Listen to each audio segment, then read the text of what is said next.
On a warm night in May 2025, flames consumed the grand mansion of Nottoway Plantation in Louisiana, reducing the largest antebellum plantation house in the United States to charred ruins. For many Black Americans watching, like myself, Nottoway burn was not a tragedy. I actually celebrated it. It was a catharsis. It was releasing. This was not just an old building catching fire. It felt like poetic justice, a long-awaited toppling, a false idol of many races. And I know on, Black Twitter and on TikTok and everything, people shared celebratory memes. I was one of the people. One even showed Harriet Tubman gleefully fanning the flames. Period. Love that. And expressed relief as if ancestral burden had finally been lifted. And that's what it was. The destruction of this former slave labor camp turned luxury resort was a symbolic exhale. A collapse of lies under the weight of truth. In this moment, the burning of Nottoway Plantation was a just outcome. It signaled that some monuments to white supremacy cannot stand forever, and indeed should not stand forever, ever. So in this video, I'm going to unpack the good riddance to Nottoway Plantation and let this fire be a reckoning with the brutal history and ongoing cultural myth that plantation nostalgia represents. So plantations like Nottoway were not genteel estates of gracious living. They were forced labor camps built on kidnapping, torture, rape, and death. And in the American South, the word plantation itself is soaked in the blood, sweat, and tears of my people, enslaved African American people. Yet for generations, popular culture, and especially white Southern lore, have wrapped these places in sort of like seductive mythology that they've created in their own minds. From Gone with the Wind to countless romanticized tours, even celebrity weddings, plantations have been presented as sites of elegant architecture, hoop-skirted balls, and old Southern charm. And this is the Old South of white imagination, right? A world where, quote, I guess as they like to say, quote, traditional values and unquote, simpler times. But what does that nostalgia really yearn for? What is this simpler time and traditional values that they yearn for, right? We all know what that means. In truth, those good old days were a time when Black people had no rights, no freedom, and when white dominance over the land was absolute. And let's be clear about the reality of plantation life. Generations of Black men, women, and children were held captive, beaten, raped, and mutilated, and literally worked to death to line white planters' pockets. On Louisiana sugar plantations like Nottoway, life expectancies were incredibly short. The labor of cutting and processing cane was so grueling that many enslaved people often did not survive long enough to see old age. Families were torn apart on auction blocks, and enslavers exercised total control, from denying education to inflicting sadistic punishments for any perceived disobedience. Plantations were, in every sense, crime scenes, sites of crimes against humanity that went unpunished. And this is the historical truth that white American nostalgia for, quote, graceful antebellum living tries desperately to not even ignore. It's just what they celebrate. Ignoring the truth doesn't erase it. James Baldwin warned that Americans are, quote, trapped in history, and history is trapped in them, white Americans. White Southerners especially have been trapped in a pernicious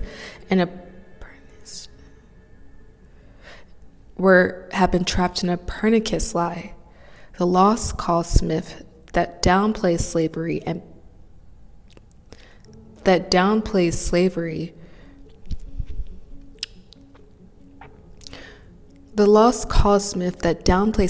and paints the Confederate South as being this noble thing. In this mythology, slave owners are recast as benevolent patriarchs and enslaved people as happy servants that were part of the family. It's a lie so powerful that it became embedded in US culture and education for decades. But as Baldwin once noted, it is the innocence which constitutes the crime. The willful innocence of those who romanticize plantations, pretending these were innocent, charming places, is itself an offense. It is an insult to the memory of the enslaved people, to our ancestors, and a denial that adds another layer of violence on top of the original atrocities. Now let's discuss Nottoway Plantation's legacy of whitewashing. Nottoway Plantation exemplified this clash between history and mythology, right? Built in 1859 in White Castle, Louisiana, Nottoway's sprawling 53,000 square foot mansion was constructed by the hands of over 150 enslaved African Americans. It was the opulent seat of a sugarcane empire owned by John Hampton Randolph, who grew fabulously wealthy while his enslaved workers lived and died in brutal conditions. The Civil War brought emancipation in 1865, but on plantations like Nottoway, little changed immediately. Formerly enslaved people often had no real freedom or opportunity and were kept economically shackled to the land as sharecroppers or laborers. This ugly continuance is a lesser-known detail that plantation brochures and guided tours conveniently never mention, right? Slavery's aftermath lingered for decades and still remains true today. The terror that was and is white supremacy persisted on those grounds even after slavery was abolished and still persists today with the dictator that we have in charge. Fast forward to the 20th and 21st century, and Nottoway's plantation reinvented itself time and time again without ever confronting its past. It became a tourist attraction, then a plantation resort, complete with luxury guest suites, a golf course, and tennis courts, fine dining, and yes, wedding packages. Until last year, Nottoway's official website invited visitors to enjoy the, quote, enchanting luxury and warm hospitality of the estate. They proudly touted the massive white columns, the antique-filled ballrooms, and even a 160-year-old oak tree on the lawn, nicknamed Ella Eugenia. But they said nothing about the people who were enslaved and tortured there, who were enslaved and tortured by that tree, in those ballrooms, and by the pillars. The history page talked about the architecture and the original owner's family furniture, all while erasing the enslaved black people who built and maintained that grandeur, and sometimes whose skin was used as leather for that furniture. Nottoway's glossy brochures glossed over slavery as if it were a trivial footnote. In doing so, the owners of Nottoway continued the great whitewashing tradition, packaging A House of Horrors as a charming southern fairy tale. This whitewashing was not benign ignorance, it was an ideological project. The message was that the beauty of the mansion, the romance of its past, somehow outshines or outlives the brutality that it created. And this is how white supremacy pretty much reframes violence as heritage, which I guess it's not even a reframing. White people's heritage is violence, barbarism, disgust, genocide. And Angela Davis has taught us that in a racist society, it's not enough to be non-racist, you must be anti-racist, right? It's not enough to be, say you're in favor or you're an ally, you need to be pro-black, right? You can't say you're anti-black, you need to be pro-black. But yet, Nottoway stewards were actively anti-truth. They presented an image of the plantation that demanded visitors be complicit in a lie. And those visitors often knew they were complicit in a lie. Anybody going to stay at a plantation or having a wedding at a plantation knows exactly what they're doing. They're not little children, and that's another thing, is white people infantilizing themselves. They know that what they are truly on are burial grounds and crime scenes that demand mourning, reflection, reparations, and justice. And by refusing to fully acknowledge the plantation's history of slavery, Nottoway's owners upheld the very old South value system that saw Black lives as expendable. One of the most grotesque expressions of this ongoing nostalgia has been the trend of plantation weddings. In recent decades, white couples have flocked to picturesque plantation sites like Nottoway to hold their dream wedding amid oak trees and grand verandas. They dressed in tuxedos and bridal gowns, pose in front of the antebellum mansions, and dance in former halls. They tell themselves and their guests that this is about romance and history and Southern elegance, but let's call it what it is: a willful act of historical erasure and white entitlement. A plantation wedding is a performance of innocence, white innocence, on a stage built by slavery. The cognitive dissonance required is staggering. How can anyone celebrate love, which that's another thing, in a place where humans were once sold, whipped, and buried in unmarked graves? The answer lies in the comforting power of the plantation myth. Those who glorify old American values and speak in coded language using words like heritage, tradition, Southern charm, states' rights, the good old days. These are all coded languages and a red herring and dog whistle for rhetorical fig leaves covering up a very ugly, racist, and barbaric truth. When someone waxes poetic about tradition in the context of the antebellum South, they're tapping into the longing for a social order where white supremacy was law and black people were subjugated. They're tapping into the language of Nazis and neo-Nazis. The so-called traditional values of that era, gentility, family honor, hospitality, were made possible only by the violent oppression of black people. In essence, what many of these plantation fetishists yearn for is not really mint juleps or hoop skirts. It's the unquestioned dominance. It's the unquestioned brutality and genocide that white people inflicted in that era. It's a nostalgia for a time when racial hierarchy was brutally clear-cut and unchallenged. Sociology, this phenomenon, is enabled by white emotional dissonance. White Americans have long been taught to disassociate the positive symbols of their history, which there are none, I'll state that again, from the atrocities that those symbols are built upon. Since they might claim that we just love the scenery and architecture, we don't condone slavery. But as Audre Lorde famously said, your silence will not protect you. The refusal to explicitly condone the violence inherent in those pretty plantations is a form of silence that protects no one. And it certainly doesn't protect black people, and ultimately it doesn't protect white America from the moral rot of its own denial. In fact, this euphemistic nostalgia perpetuates the harm. It forces black people to watch as our trauma is aestheticized and celebrated, and it allows white people to indulge in a ahistorical fantasy where slavery's horrors are only a minor detail that can be politely overlooked. In most recent years, some have begun to push back against this obscene tradition. They've had public outcries and education campaigns declaring in no uncertain terms that plantation weddings are wrong. Even though there's been celebrities who apologize for having their wedding at plantation, the apology really means nothing, and all of this means nothing. Plantations were America's legally sanctioned concentration camps for black people. It is grotesque to treat them as whimsical backdrops for happy occasions. No one would dream of holding a wedding at Auschwitz. And why should Tara or Nottoway be any different? All of this brings us back to the blaze at Nottoway. The mansion burned for nearly 2 days, an inferno devouring 160 years of white historical fantasy. Yes, I really feel like it was the ancestors burning that to the ground, burning it down. And fire is like, oh my gosh, like fire is just like a purifier, and it was like the ancestors were finally being released and purified. I mean, they've been released already, but they've reclaiming, it's a reclamation, and so symbolic of what's to come this year. But yes, the mansion burned for nearly 2 days. Yes, clock that T.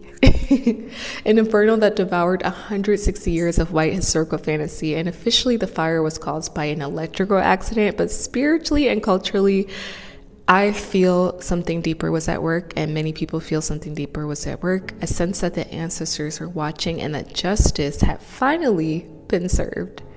Watching Nottoway's tall white columns buckle and crash to the ground, we witnessed white supremacy collapsing in real time. The carefully curated illusion of Nottoway could not withstand the flames, and in those ashes there is an opportunity for truth to finally take root. For Black Americans, the burning of Plantation House feels like a torch put to all the lies. The prominent scholar and activist Angela Davis often emphasized the importance of truth-telling about racism's past and present, urging that we actively dismantle the structure of white supremacy rather than coexisting politely with them. In a sense, the fire at Nottoway did what polite society has always refused to do, and I say polite very loosely because I would say they are the worst of society. But they did what they refused to do, right? And this was to eradicate the temple of falsehood. This was a form of cleansing, not of history itself, because the history remains, whether they acknowledge it or not, but of a false narrative built around that history. And as Audre Lorde might frame it, the master's house was literally dismantled. And indeed, the master's own tools, which were the wiring and the infrastructure, were what ignited it. It's a powerful irony that underscores her lessons. We cannot use the oppressor's superficial tools of appeasement to tear down oppression, but sometimes oppression will collapse under its own contradictions.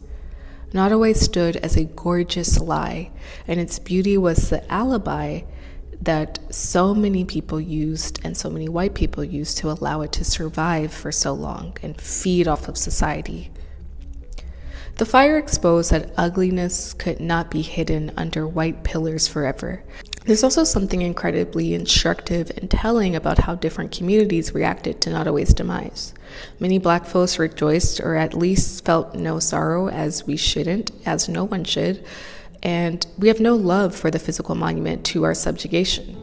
Meanwhile, certain segments, and I'll just say white people, especially certain segments of white Louisiana society and history buffs. And let me just make an aside here.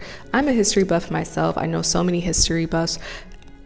And every history buff I know never uses being a history buff as an excuse to be racist, right? I find that so many white history buffs use it as an excuse to be racist of, oh, I just love history.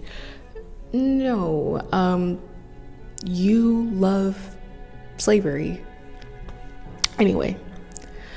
But many of them mourned the loss of a historic treasure, wringing their hands over the antique furniture and architecture loss. And this split reaction itself is evidence of the racial chasm in collective memory. It demonstrates exactly why these plantation sites are so contested for Black people, and they represent deep pain. While for those cloaked in white nostalgia, they represent a distorted pride. James Baldwin incites hit home where he says, not everything that is faced can be changed, but nothing can be changed until it's faced. The burning of Nottoway forced everyone to face something, whether it's the raw truth of what that place stood for. It tore open a facade, leaving no middle ground. You either see the ashes as a loss of property or as the liberation of historical truth, which it was. And that choice speaks volumes about where you stand on racial justice and who you are to your core. The story of Nottoway's plantation fiery end is more than a news item or a headline. It's a clarion call. It urges us to fundamentally rethink how we, as a society, deal with the legacy of plantations and the violence of nostalgia. We cannot continue to allow places like Nottoway to exist as a Disneyland version of Dixie, where visitors sip sweet tea and hold weddings on top of grave sites. No more plantation weddings, it needs to be an end, and no more mint juleps on the backs of ghosts.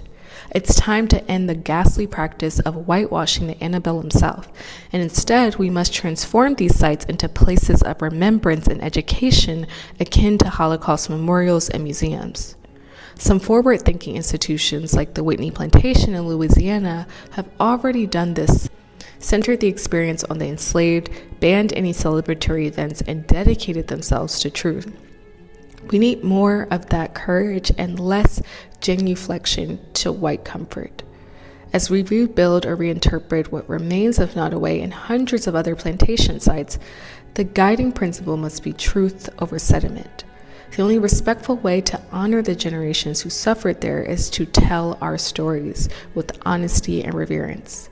That means confronting visitors with the names of the enslaved, the shackles, the whipping posts, the accounts of resistance and survival, And not even having visitors, there should be no visitors to these places. These places should either be shut down or made into historical sites like Auschwitz, which pay remembrance and truth. White Americans must do the hard emotional labor of accepting that the quote grace and elegance they admire, which it's not graceful or elegance. The place looks like absolute trash, and I'm saying trash because lack of a better word. It looks like SHI, yeah. But yeah, that SHI they admire was financed by grievous human suffering. This is a bitter pill for them to swallow, but it's a medicine they refuse to take, right? Baldwin, Audre Lorde, Davis, and countless Black thinkers have emphasized that true reconciliation and healing require full acknowledgement of past and present injustice. And that's just something that modern white people and white people across generations and their ancestors have always refused to do. There's no shortcuts. Reconciliation cannot come without recognition and mourning. Ultimately, this is about more than one plantation or one fire. It's about shattering the white supremacist nostalgia that infects our culture. Those coded phrases about, quote, traditional American values, we must expose them for what they are, a longing for a time when white power went uncontested. There's nothing noble, and it's not saying that it went completely uncontested, because that makes it seem like people weren't revolting and enslaved people weren't actively fighting back. My people were fighting back, and they were fighting hard. So that's not to be confused. But we who believe in freedom and truth must insist that America's true values are those of should be those of justice, equality, and memory, not plantation weddings and rose-colored myths.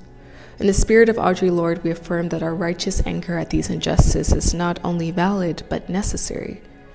In the spirit of Angela Davis, we commit to being actively anti-race, which means tearing down lies and demanding historical truth in our public spaces.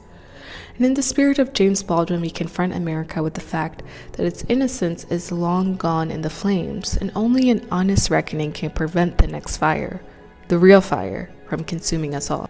Let Nottoway's ashes serve as a warning and an inspiration. We will not mourn the symbols of our oppression. Instead, we will dance on the ashes of false idols and build in their place monuments of Black resistance and resilience. The burning of Nottoway Plantation was a cultural rupture, a rupture we must seize as an opening to finally end the grotesque romance with the antebellum South. No more illusions, no more whitewashed nostalgia. Let the plantations burn in history's memories, so that a more honest future can arise from their ashes. And it's not ignorance, it's rehearsal. Studies show 73% of plantation wedding clients actively reject historical tours of slave cabins, not because they don't know, but because they need the fantasy. Psychologists call this nostalgic violence, the use of aesthetics to neutralize guilt. Same reason they scream MAGA. They think brutality is ambience, and that's why the fire isn't tragedy, it's corrective. Every time a white couple pays $30,000 to marry here, they're not just cosplaying slave owners, they're laundering genocide into a write-off. These venues exploit heritage laws to dodge taxes while Black towns nearby drown in poverty. Wallace, Louisiana, while 80% Black, the median income is $24K, which sits 12 miles from Nottoway's $500 per plate reception. That's not irony, that's colonialism with open bars. And they're not erasing history, they're protecting an active, brutal genocide site. We're still paying for these plantations, literally, as people. Every dollar funneled into historic preservation, tax credits, every tourism grant promoting plantation weddings, every property tax exemption given to these sites is the direct money from your pockets and our pockets. Black and brown taxpayers and all taxpayers are footing the bill for an oppression theme park. These venues don't just profit from slavery's legacies, they're government-subsidized monuments to white supremacy, maintained by public funds while reparations are dismissed as too expensive. The same states that plead poverty when Black communities demand schools, healthcare, infrastructure, and just basic rights that were deserved, somehow always find millions to preserve slaveholder mansions because America's budget has always prioritized white, what do you want to call it, nostalgia, racism over Black justice. We aren't just living with the aftermath of slavery. America is still bankrolling it.